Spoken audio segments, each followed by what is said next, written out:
This episode is brought to you by Nespresso. Gift magical mornings with Nespresso Virtuo Pop. Compact and stylish, Virtuo Pop is made to meet every morning coffee craving. From espresso to coffee, hot or iced, at the click of a button. And celebrate the season with Nespresso's limited edition coffee flavors. Sweet almond and hibiscus, cinnamon and candied tamarind, and festive double espresso. Magic in the making. Shop the holiday gift collection exclusively at Nespresso.com. This episode is brought to you by LinkedIn. Healthcare professionals can lead their careers with LinkedIn. Discover jobs by specialty, preferred shifts, and even desired salary. From mental health therapists to radiology technicians, it's now faster and easier for healthcare professionals to find the right fit. Learn more at linkedin.com/healthcare. Side effects may include faster job placement, improved work-life balance, and increased career satisfaction.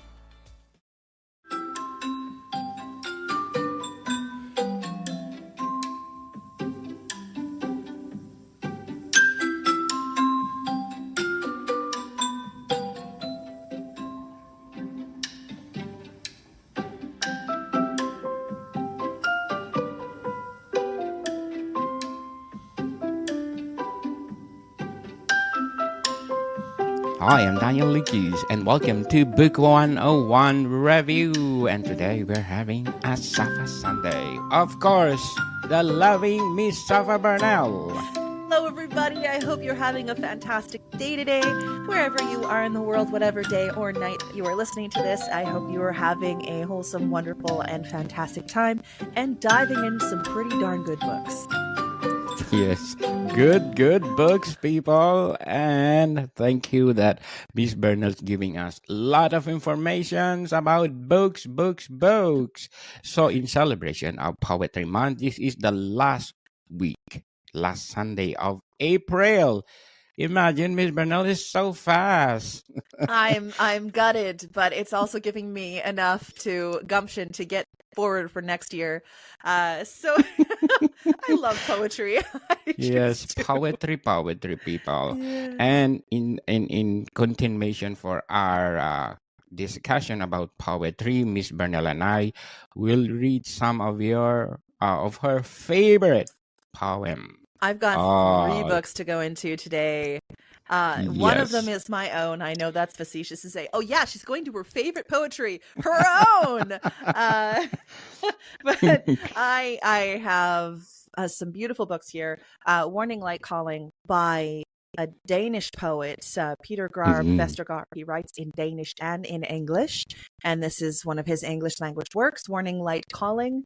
It is a fabulous, almost cyberpunky kind of poetry collection. It's fantastic. And then this is The Drake Equation by actually Dr.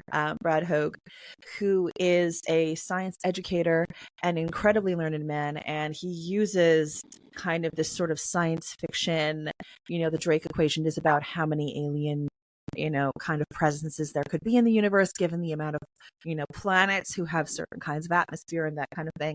And so he goes into a lot of really interesting scientific sorts of poems in the Drake Equation.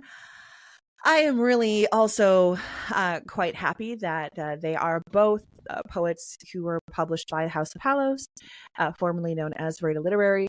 And so we all are a sort of cohort of 3 right now of people published by the same publisher. So full disclosure there.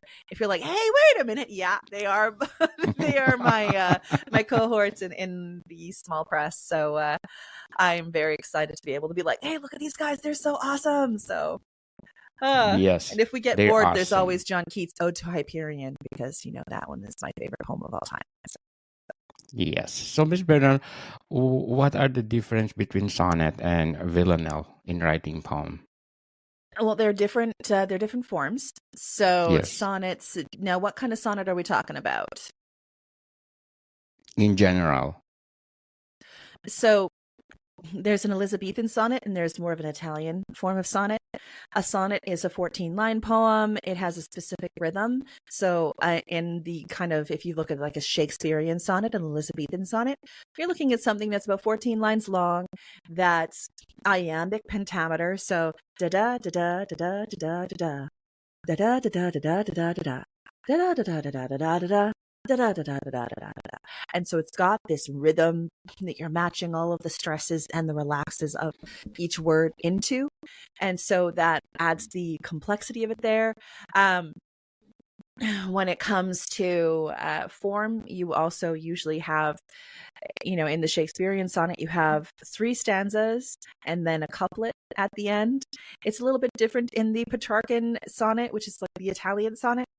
But it's this very formal and elegant and often elevated kind of poem. Again, you think of a sonnet, you think of Shakespeare, um let's look one up. Yes. Can we read some of the Shakespeare's- sonnet that you like? Let's do it. Yes. All right. Okay. I love, okay. For shame. Okay, sonnet number 10. For shame deny that thou bear'st love to any, who for thyself art so unprovident. Grant, if thou wilt, thou art beloved of many, but that thou none lovest is most evident. Okay, so we're talking here that there's this person who is loved by many, but clearly doesn't love anybody. For thou art so possessed with murderous hate that against thyself thou stickst not to conspire, seeking that beauteous roof to ruminate, which to repair should be thy chief desire. Basically, again, this person is so kind of filled with negative emotions, with hatred and things like that, that they've stuck themselves on top of this sort of plinth of their own, this sort of roof of their own, when really they should be repairing the damage that they've done. Oh, change thy thought that I may change my mind. Shall hate be fairer lodged than gentle love? Be as thy presence is, gracious and kind, or to thyself at least kind-hearted prove. Make thee another self for love of me, that beauty may still live in thine or thee. So basically at the end of that, we have the last stanza where, oh, change thy thought that I may change my mind. Like, I don't want to hate you.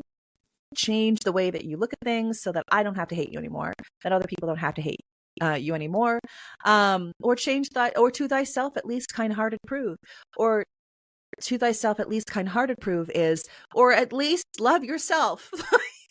At least love you. Like, and then you have the final couplet, make thee another self for love of me, that beauty may still live in thine or thee. So, kind of change yourself a little bit, like, okay, you're clearly, sometimes they say, oh no, you have to take people where they're at. I mean, I believe you, but if someone's truly doing things like we see in this poem where that person is being quite hateful and they're being quite negative, you know what? It's okay to say, maybe you better check yourself. You better check yourself. Maybe you need to kind of take a look there and see what you can do to improve yourself. Improve yourself and then improve how you are seen by others by doing good things, by kind of, modifying and adjusting behavior. And I think this is one of the things that I love about Shakespearean sonnets. It's so human. Yes, the language is different. We don't say these and thous and for thou art so possessed. That against thyself thou stickst not to conspire, seeking that beauteous roof to ruminate. Like, we don't speak like that anymore. But the sentiments behind it are still relevant and absolutely human. And, even though language changes, humanity doesn't necessarily change as much as we think. Yes. And those are legacy that we need to go back and praise because it's something else. So, Miss Bernal, before we go on, I want to shout out our listeners from India. Thank you, India, for supporting this podcast where I'm going to just share it my screen. Okay, just give me a minute because we have a lot of listeners in India, Miss Bernal. And I want to shout out them because in Maharashtra, I got 14%, Karnataka, Telangana, National Capital Territory, Andhra Pradesh, Tamil Nadu, West Bengal, Damam and Du, Uttar Pradesh, Rajasthan, Haryana, Gujarat, and a lot more. India is a big, big country. So thank you, India, for supporting this podcast. Namaste, namaste. Because this podcast is created to empower, of course, Miss Safa Bernels and a lot of writers and authors all over the world. And thank you, Spotify, for being number one on the top platforms listening. And of course, Apple Podcasts, web browser, and Amazon Music, and others. Thank you so much. So, Miss Bernal, can you read one of your favorite poem in your book? In my book. Okay. Let's do. All Please do right. visit Miss Safa Bernal website. It's something else. I want to do this too. All right. Here we go. I am going to read Cosmogenic Choreography, which is one of the poems in Usurper Kings.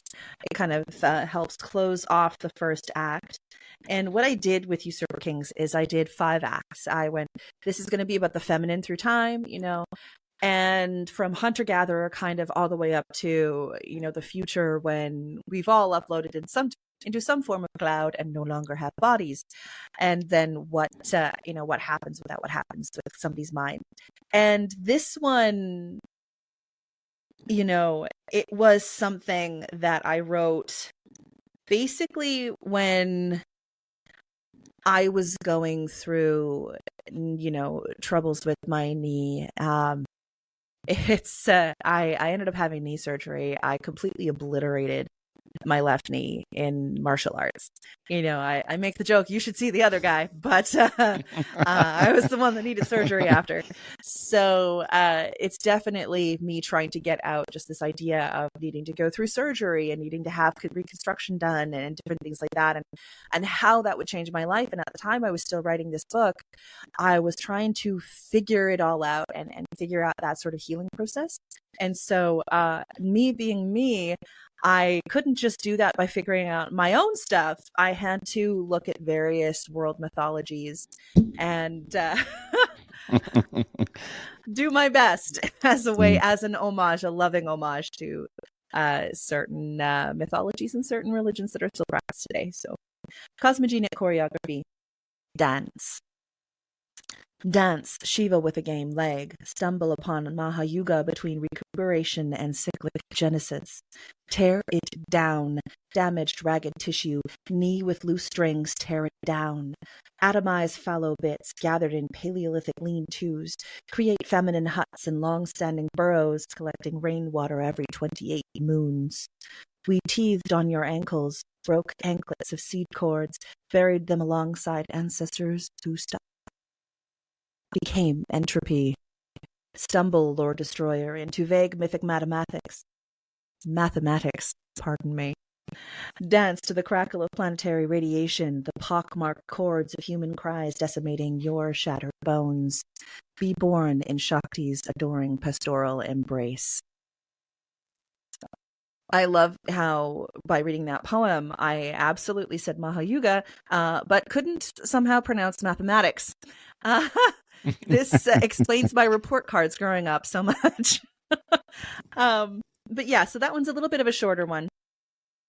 But I was really going into, too, I was doing a lot of research on sort of burial practices in kind of prehistory and things, and what people actually figured out when, you have this sort of kind of difference between people who buried the dead and people who cremated the dead.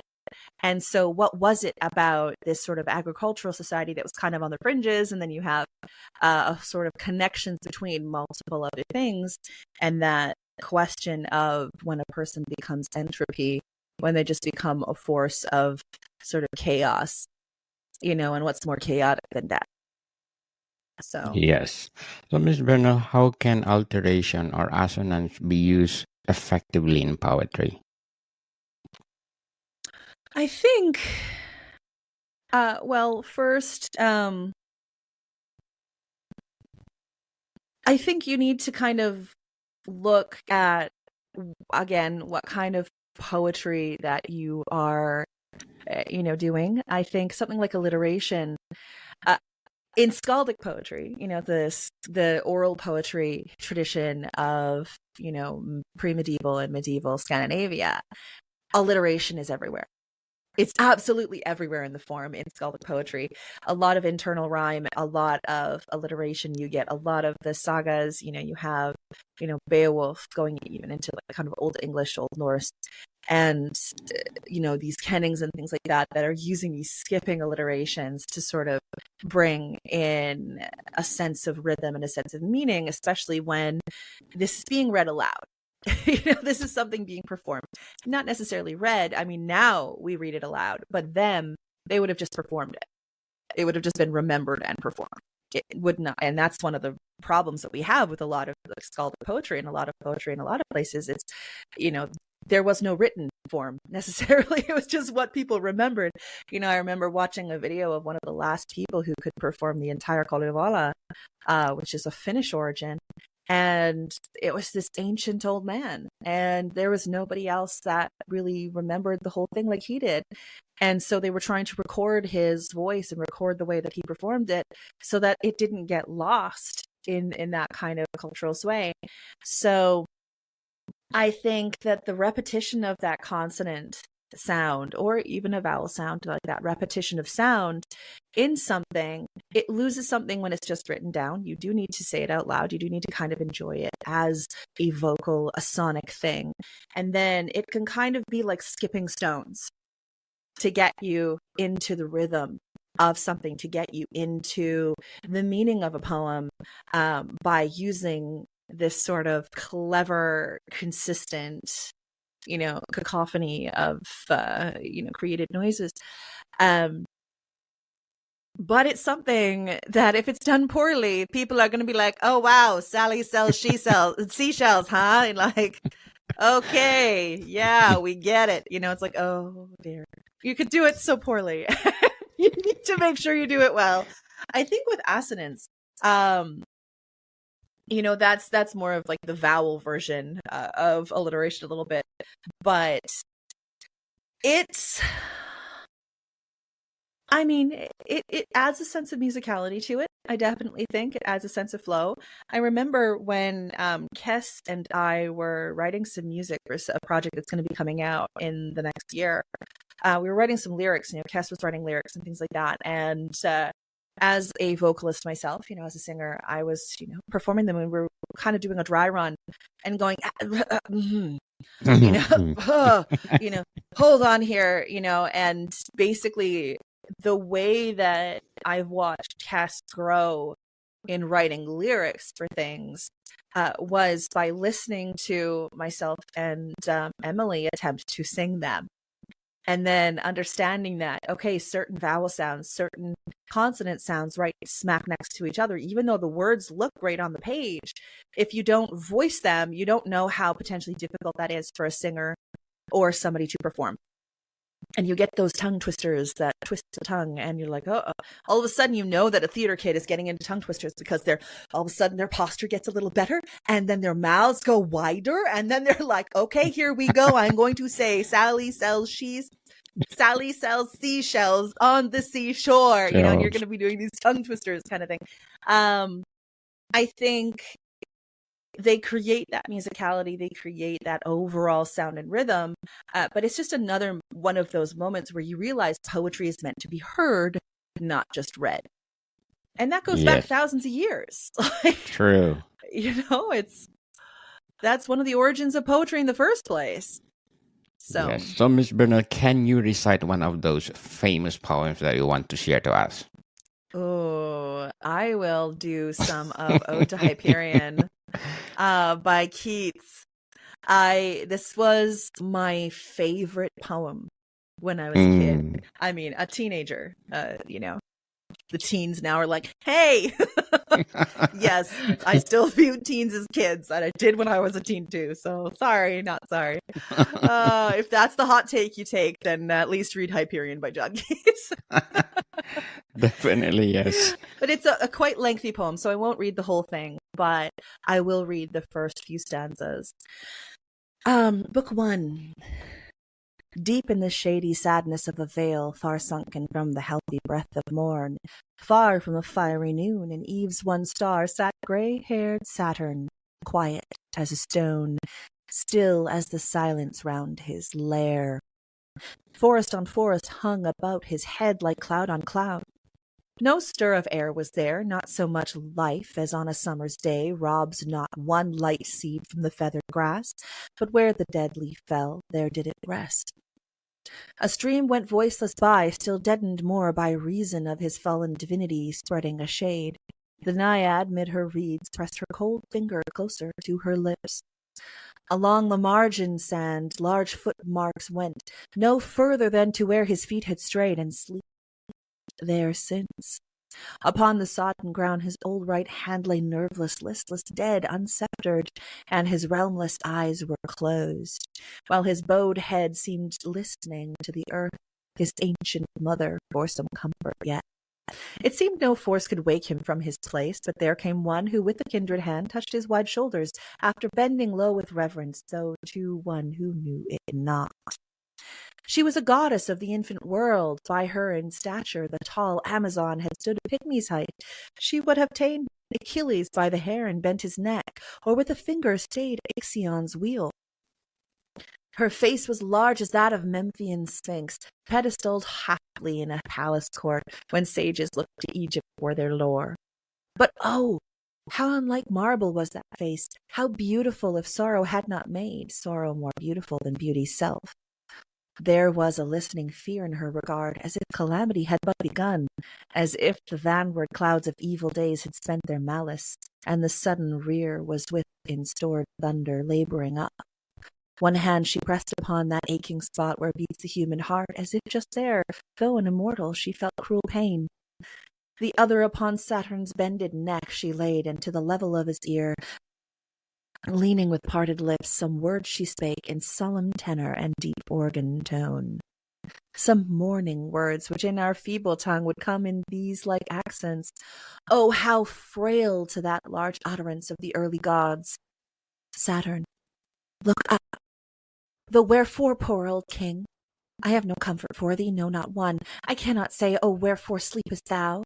For heaven is parted from thee, and the earth knows thee not, thus afflicted for a god, and oceans too, with all its solemn noise, has from thy sceptre passed, and all the air is emptied of thine hoary majesty. Thy thunder, conscious of the new command, rumbles reluctant o'er our fallen house, and thy sharp lightning in unpractised hands scorches and burns our once serene domain. O aching time, O moments big as years, as all ye pass swell out the monstrous truth, and press it so upon our weary griefs that unbelief has not a space to breathe. Saturn, sleep on. O thoughtless, why did I thus violate the sombrous solitude? Why should I ope thy melancholy eyes? Saturn, sleep on, while at thy feet I weep. It continues on, and Saturn eventually wakes up. We learn more about the planets. We learn more about Thea, who is the woman speaking right in that section, and we eventually get to Hyperion, or as known as the Titan sphere, self-hid or prison-bound, groaned for the old allegiance once more, and listened in sharp pain for Saturn's voice, because Saturn was kind of the head of that. But one of his whole mammoth brood still kept his sovereignty and rule and majesty. Blazing Hyperion on his orbed fire still snuffed the incense teeming up from man to the sun's god, yet unsecure. For as among us mortals omens dread, fright and perplex, so also shuddered he, not at the dog's howl or gloom bird's hated screech, or the familiar visiting of one upon the first toll of his passing bell, or prophesying of the midnight lamp, but horrors portioned to a giant nerve oft made Hyperion ache. His palace bright bastioned with pyramids of glowing gold and touched with shades of bronzed obelisks, glared a blood red through all its 1,000 courts, arches, domes. and fiery galleries, and all its curtain of Aurorian clouds flushed angrily, while sometimes eagle's wings, unseen before by gods or wandering men, darkened the place. And it's just like, Keats had such a way of beautifying the mundane and beautifying the slightly horrific. Like, I could go on, but I won't because it's a really long poem. But Hyperion, we're starting off with this deep in the shady sadness of a vale, far sunken from the healthy breath of morn. So we're in this sort of silent, dark, forested area. It's overgrown. It's the kind of forest that nothing's happened to it in a long time. And when for myself, I was raised in Western Canada, close to the coast. And so when you go to certain forests, you can see, oh yeah, trees have fallen down, new trees have grown, and you can kind of get that sense of life in a forest. But if you go to some forests, nothing has happened to this place. There's been no, thankfully no fires. There's been no catastrophes. A whole bunch of trees are just kind of there, and it gets stagnant. And there's no longer that same sense of life that there is in forests, which are constantly kind of gone through. And so you've got this sort of hidden place. You've got this forgotten forest beyond a soundless stream. And there's Saturn. There is Saturn. And he's using the name Saturn. In mythology, there is that question of, who is Saturn, in Greek mythology as opposed to Roman mythology. So, Miss Bernal, how do you choose the right voice or point of view for a poem? Number one, I read it and see what motifs that they're actually making. Yes. I look and see, is this something where, the naiad is sort of happily through the forest, going along, la la la la la. And in that case, she was a goddess of the infant world by her statue, the tall Amazons had, like, all of a sudden you're a little bit more like da da da da da da da da. You're kind of perched on the words because, this is, Thea kind of traipsing through the forest. But instead, when I see it's the shady sadness of a vale, it's far sunken, you've got that image of gray-haired Saturn, quiet as stone. The second you have that, you have this sense of time. And the sense of time as this sort of stagnant thing in this place, this sort of beset and put upon. And so the second you kind of see those motifs in it, all of a sudden you're lowering your voice a little bit. You're lowering your voice. You are giving it a little bit more gravitas, as they say.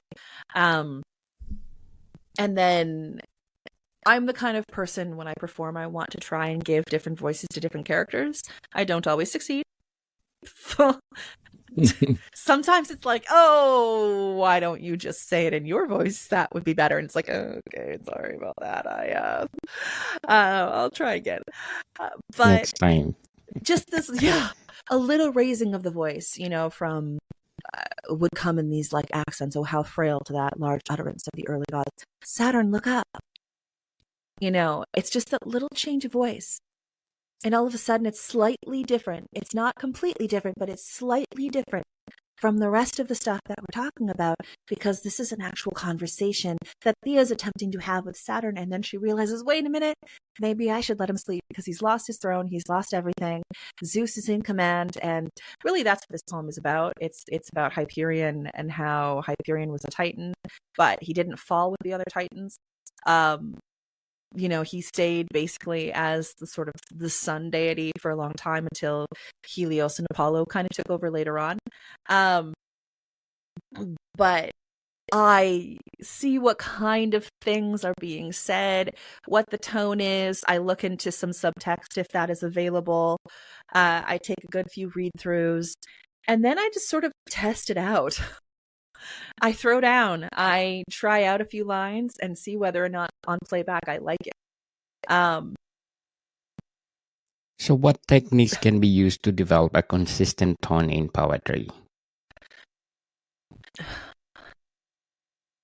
I think learning where your poems live on the scale of, this is something that happens in a lot of fantasy and video games, that sort of sense of something from grim dark all the way to noble bright. You get that sense of like, noble bright, everything's okay, everything's going to be fine, and we're going to, yay, unicorns, woohoo, everything's kind of happy pixie, woohoo. Meanwhile, on the other side, you've got grimdark, which is like the most depressing, the most horrific, the most kind of negative of all of those kinds of genres, where you get a lot of catharsis. So you need to know where your poetry is going to live. You need to know what kind of tone you're going for. What is I say this a lot, but what is the reason behind this poetry? What do you want your readers to feel? What do you want them to understand as they interact with it? Do you want them to see outside of their perspective into yours? What perspective is that? Are you attempting to make them feel something? Well, a lot of the times, especially, it seemed like lately, the things that a lot of readers are willing to feel is a more negative type of emotion, or something that's a little bit more about rocking their world and making them feel shakier on their foundations, rather than building up something else. And that's just something that happens cyclically through time. And eventually that will get a little bit stale. People will be like, you know what, I'm tired of that. I want to go back to feeling happy again. I want to know that, the world is depressing enough. We see this a lot in poetry. We also see it a lot in movies and literature as a whole. And we're going to be talking about this in the next few weeks too. So make sure you stay tuned to Book 101, because we're going to be talking about some of the shifts going on in fantasy, and how cozy fantasy and certain kinds of romantic fantasy are sort of coming up, where the more dramatic sort of Game of Thronesy kind of fantasy is sort of not leaving. It's just being pushed to the side a little bit, because events in the world being as they are, people are sad, and there's a lot of trauma, and there's a lot of darkness in the world right now. And so when that happens, literature tends to try and cope by finding the opposite. Yes. And there's that twist, and there's that kind of twist and bend. If events like we see when events were really good, and there was a lot of, decent stuff going on in certain economies and things like that, and, people were fairly healthy, wealthy, and wise, not saying that everybody was wealthy, not saying that at all, but depending on where you were from, there might have been more of an economic boon. Well, then your fiction, your poetry is going to be a little bit more of whatever you're not getting, in that societal moment. And that kind of coincides with this idea that poetry can, in a lot of ways, be a form of rebellion. I write punk literature. I write literature that's meant to be rebellious against the orthodoxy of the time. And I see a lot of that in poetry, because poetry, you can experiment and you can rebel in ways that you can't necessarily in fiction, because you can't sustain it for 17,000 lines like John Keats sustains Hyperion. But I think first you need to discover, what is it that you want to leave people with? As much as people will decide on their own what they discovered, people are wonderful in that way. Our minds are wonderful things. There is still a way for poets to kind of go, you know what? I want to go through this valley, but take you to the other side into a beautiful meadow. I want to lead you through a period of catharsis into something beautiful. And there are other poets who are like, I want to lead you from this mountaintop into the valley and then leave you there. And you have to know what your intention is when you're going in to write those poems, because oftentimes what will happen, in my experience, as both an editor of poetry and as a poet myself, if you are not consciously aware of your tone, it will surprise you when people call it out. And usually when they call it out, it's going to be a little bit more self-revealing than you thought. It's going to be that subconscious that you thought you were leaving on the side, but you didn't. Those biases are there, and they're in full presence of mind.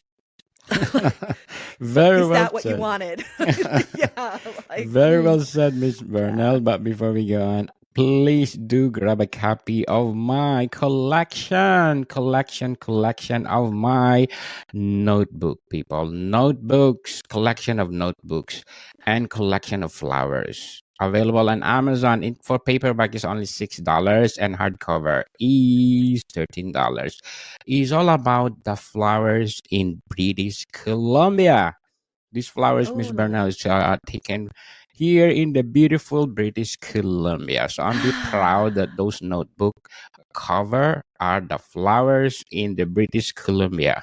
And You're we are making me want to saying go to that Van Dusen British Gardens. Columbia are beautiful place to be. So please do grab a copy. A collection of my notebooks. It's only $6 and for the paperback and $13 for hardcover. Available on Amazon. So Miss Bernal, for the final word of poetry and the last week for Poetry Month, what is your advice for the aspiring writer that out there that want to write a poem? Go outside. Stand up from your desk. Get away from your computer. Go to an art gallery.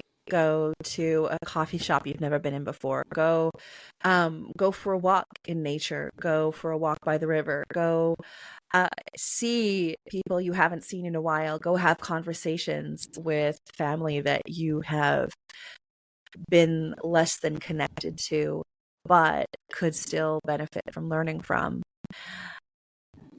Get away from the keyboard. Get away from the pen. Put down your wonderful, beautiful notebook. Put it in your bag, though, to take it with you so that you got that flower notebook as inspiration for being able to write when you do sit down. And go experience life. Go to, if you are somebody who is old enough to and will do so responsibly, go to a wine tasting. Go to a restaurant that serves a different kind of food that you're not necessarily used to, but want to start learning and understanding. Visit places of cultural significance around you. Live life. Visit places. One of the most important pieces of being a poet or being an author in the first place is having experiences to draw from. And you can't do that if you're spending every day of your life in the same small little box.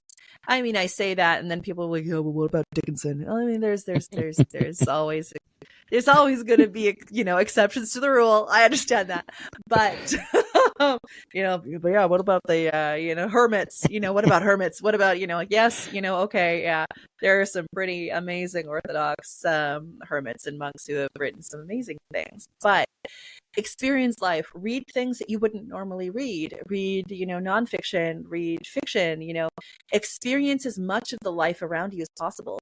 And, travel's not necessarily in the budgets of everybody, but what's around you? What's around you you've never experienced? What's around you you've never done? There is a wealth of things in this world that we need to see, and then once you've had those experiences, you go out there and you do things you're not used to doing. Sit down in either a coffee shop or in a public plaza. Like around here we've got some public plazas that are actually quite beautiful just to sit in for a while, or sit down somewhere with a cup of tea or a cup of coffee or a drink of some kind and make notes of images that meant something, that struck you, even like in something mundane, the way a piece of paper just fluttered around the street in the wind. Whatever it is, write those images down. Write down what they kind of connected in your mind. And then you could start writing poetry. Very well said, Miss Bernal. And please do grab a copy or buy my flowery book. Flowery really nice. notebook, people. And jot down your poem. So, Miss Bernal, thank you so much. And please do promote your books and books and your podcast. This is the one for poetry. This is Usurper Kings. It was my first release back in 2014. It's been 10 years, and this is the 10th anniversary. of this beautiful, beautiful poetry collection, if I do say so myself. And it actually, the 10th anniversary edition includes one extra poem and a new foreword about my journey 10 years later. So it's definitely one to pick up. You can pick it up in paperback and digital. You can see my website at safaburnell.com. It's right on the screen right now if you're watching us on YouTube. Yes. And I had a lot of fun with that. I also grab these books. La la la. Okay. These are some more of my books I would love for you to read. I've got the Myth Punk Judge of Mystics saga with Charandash and Son of Abel. And Ginnungagap is coming out this year. Yes. I've also got something for the more horror-oriented people. Or actually, I was having a conversation with somebody who's like, yeah, well, I read things like, the Crawdads, and I read things, like more dark and slightly scary, but, really sort of like human condition. I was like, okay, I have the story for you. It's called Whiskey and Sinner's Blood. It is a novella in Macabre and Monstrous, which is a anthology that myself, Emily, and Kes put together. And it is a mother in 1990s Ireland who finds out her husband has traded their son's soul to the fairy queen. Oh. And it descends into anti-heroic madness. Absolutely the kind of thing if you like thrillers or if you like something a little bit more, family but darker. And then I've got the big boy, the Gigantums. I've got my cyberpunk novel Neon Leben. Emptiness at the Center is the sequel, will be coming out this year as well, at the very end of the year, I should say. And so those are my books. You can find out more information at safaburnell.com or .ca. That is SAPHABURNELL.com. And you can order books directly from the website if you want signed copies, but there's also links to everywhere my books are sold. And I would encourage you to absolutely go for a seller that can bring my books in that are as geographically close to you as possible.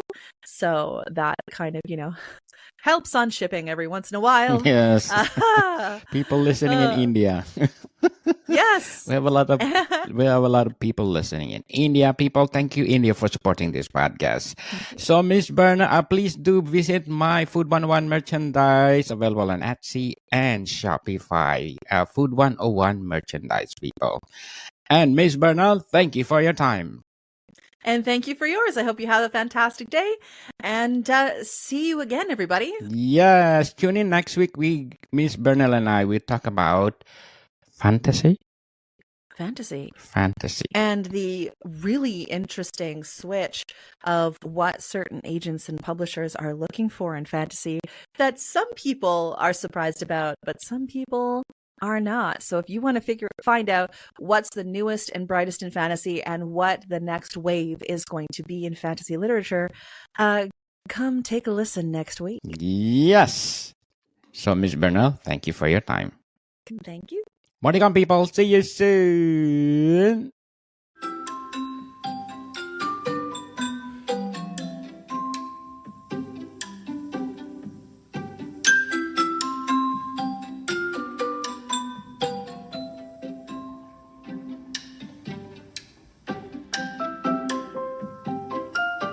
Hey, Ryan Reynolds here, wishing you a very happy half-off holiday, because right now Mint Mobile is offering you the gift of 50% off unlimited. To be clear, that's half price, not half the service. And Mint is still premium unlimited wireless for a great price. So that means a half day, yeah? Give it a try at mintmobile.com/switch.